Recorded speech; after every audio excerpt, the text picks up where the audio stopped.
Hi, అందరూ బాగున్నారండి. పెసర పునుకులు ఇగురు వండి చూపిస్తాను చూడండి. పొయ్యి మీద బాండీ పెట్టుకున్నాం, ఆయిల్ వేసుకున్నాం.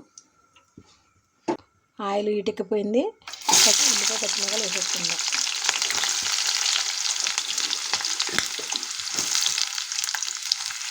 ఇప్పుడు ఇందులో పసుపు వేసేసుకుందాం,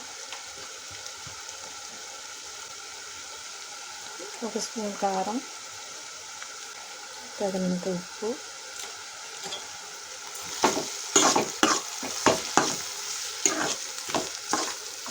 ఉల్లిపాయ ఉడకటానికి కొంచెం నీళ్ళు పోసుకుందాం.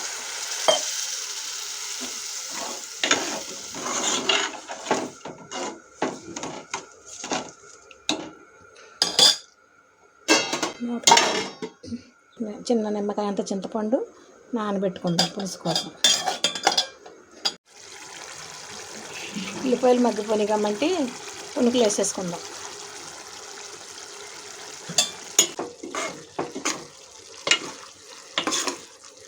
ఇప్పుడు ఈ పునుకులు 10 నిమిషాలు మగ్గాక అప్పుడు కొంచెం చింతపండుకులు పోసేసుకుందాం. అప్పుడు పెసర పునుకులు ఇగురు తయారైపోద్ది. ఫుల్ వీడియో కావాలంటే ఛానల్లో చూడండి. పునుకులు మగ్గిపోయి కనుక చింతపండుకులు కూడా పోసేసుకుందాం.